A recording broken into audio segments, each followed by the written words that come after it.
What is going on, everybody? It's Gogi time, and today we're going to go back on the crazy 3 years that we've had, not only in Pokemon but in life itself. As you can see behind me, I have every single Sword and Shield booster box that was released over the past 3 years. Now, I'm going to talk about a few of them as my favorite, and we'll discuss a few other things about each set and what I think about the Sword and Shield era. So bear with me as we get into it. The first set I want to talk about is Sword and Shield Base. Sword and Shield Base at the moment is around a $450 box. It was the first set of the expansion, Full Art Lapras, which I believe is the chase in the set. Now, for me, Sword and Shield Base, I actually just missed it by a little bit. Was sort of playing catch up with this set.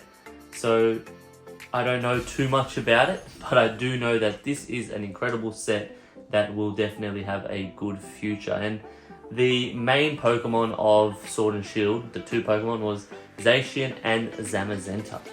From here we move into one of my personal favorites, and that is Rebel Clash. The reason why Rebel Clash is one of my personal favorites is because this is the set that got me right back into Pokemon just before COVID-19 hit, of course, as a worldwide pandemic. Rebel Clash was a very fun set for me, even though it isn't a great set, if that makes sense. So you've got Gold Rillaboom, Gold Berserker, and some really nice Vs and VMAXs in this set. This set, funnily enough, was actually a lower printed set as opposed to many other Sword and Shield sets in this era. So to find a box now, especially in mint condition, I believe it's around $350 Australian. So if you do find them, pick them up while you can. I believe this set is just going to continue to go up. And it is a hard set to hit good quality cards. So that's very fun. For me, it's nostalgic because it helped me get back into Pokemon. I do remember opening my first few packs with my cousin, I believe.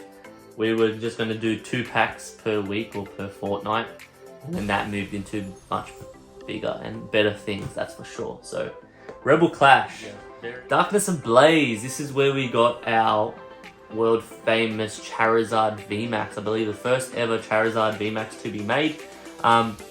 Huge hype set. This set, I believe, was also printed much lower than the other sets.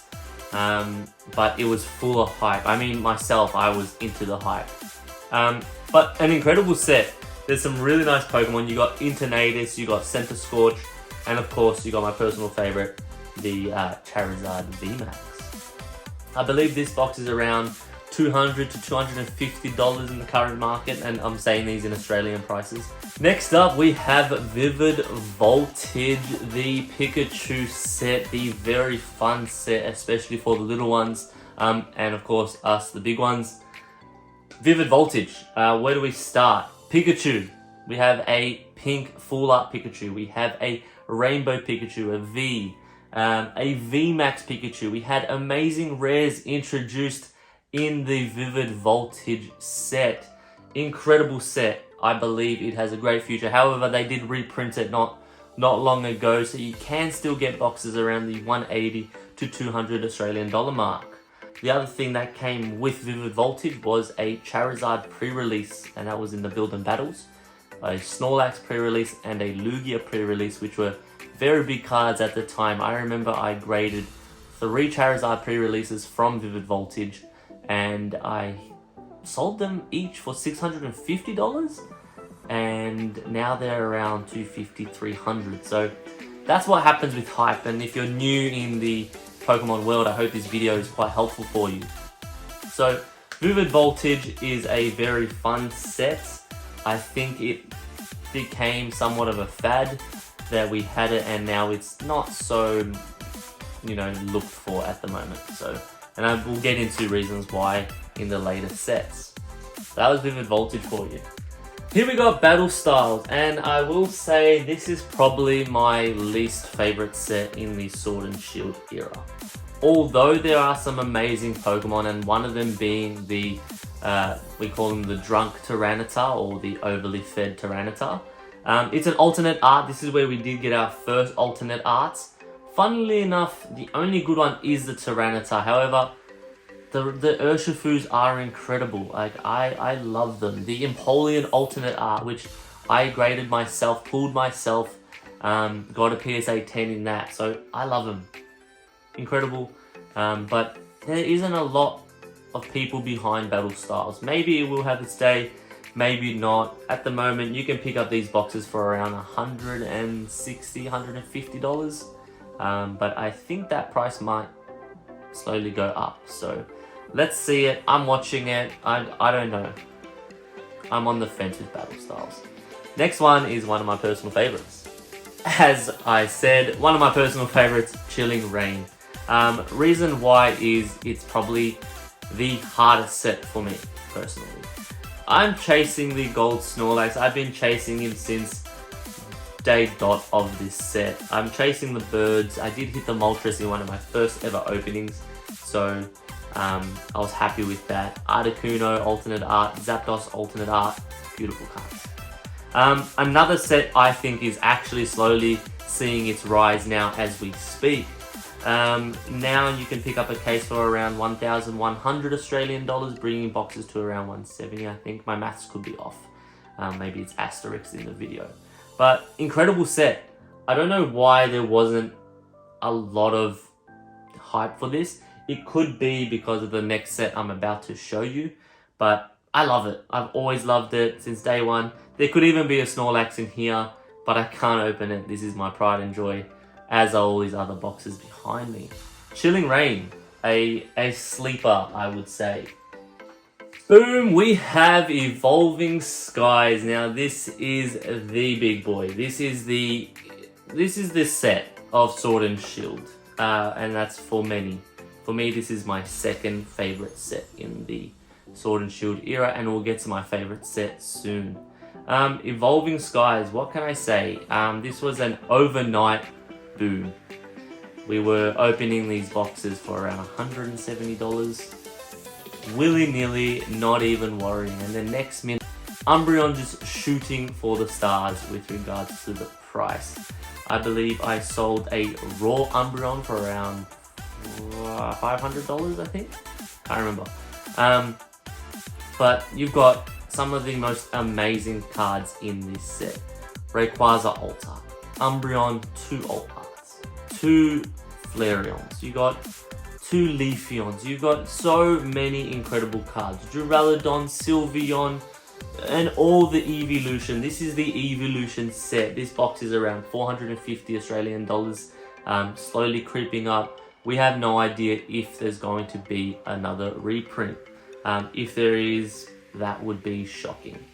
I will say that. Reason why I'm saying that is because Pokemon is now moving to the silver border, and I just don't know how cost effective it would be for them to go back and print. But then again, they printed Evolutions 5 years later, so who knows? Now Evolution's sitting around $900 a box. I don't know. Evolving Skies, definitely the papa of Sword and Shield era. And this is the only one I have. So, gotta keep them safe. And this is mint, this one. Next up, lonely but slowly growing Fusion Strike. Fusion Strike is actually a fun set. It's the biggest set in the Pokemon history. It is also the biggest set for the Sword and Shield era. I believe it's got like 270 cards or something like that. What do we got? We got Mew, we got Gengar, and we got Espeon. Those are the chase cards. Even Celebi is one of my personal favorites from this set. I loved this set when it came out, although a cheap set to start off with. It's starting to gain hype, it's starting to get on the train, and we're starting to see a lot of movement with this set. You could still probably pick these boxes up for around $150, and if you can, grab them. That's my opinion, and there is no monetary advice here. This is solely my opinion. I reckon this will be a winner slowly. This is my favorite set of the Sword and Shield era. Reason why is, I'm going to tell you, it's got like 5 Charizards in it. What is there not to like about that? You have V Charizard, Charizard V Star, you've got alternate Charizard, which is one of my personal favorite cards. You have the Charizard Rainbow V-Star and the Charizard Full Art, which I still haven't hit. I am actually trying to complete this set. I'm about 10 to 15 cards left to go, so if you do have some, please reach out to me. This set is another one similar to Evolving Skies, except it didn't have an overnight boom. It slowly rose in price. Now, a box like this is around 270, 280 Australian dollars at the moment, bringing a case to around 1500, I believe. Great set. You got Arceus, you got Shaman, you've got Whimsicott, not a great Pokemon, but it's such a fun set, and I love this set due to the fact that it introduced the first ever alternate art Charizard. You got Venusaur in the back and Charizard just blazing him. Incredible. I do have it in the PSA 10, and it's one of my prized possessions from the modern era. I'm a Charizard lover, so this probably isn't everyone's cup of tea because everyone says Charizard is overplayed, but it's Charizard. I mean, come on. Astral Radiance. Where do we start? So Astral Radiance is incredible. I give it an 8.5 out of 10. That's my rating. Reason why I do give it such a high rating and why I do love this set is because it has my guy Machamp. Machamp is my second favorite to Charizard. I need to add more Machamps to my collection, I believe. What else about this set? This set's around, I'd price this around $170, $180 per box. And what do we got? We got Palkia alternate art, we got the Machamp alt art, we've got some Typhlosion in there, Samurott. What is this guy on the front? Dialga alt art. This is where Pokemon got really good with regards to the Sword and Shield era. Alright, moving to the second last booster box set of the Sword and Shield era, Lost Origin. Lost Origin is wow. Wow, wow, wow. What do we got? We got Giratina alt art. This box, I believe, is going to hit $200 not long from now. I could be wrong.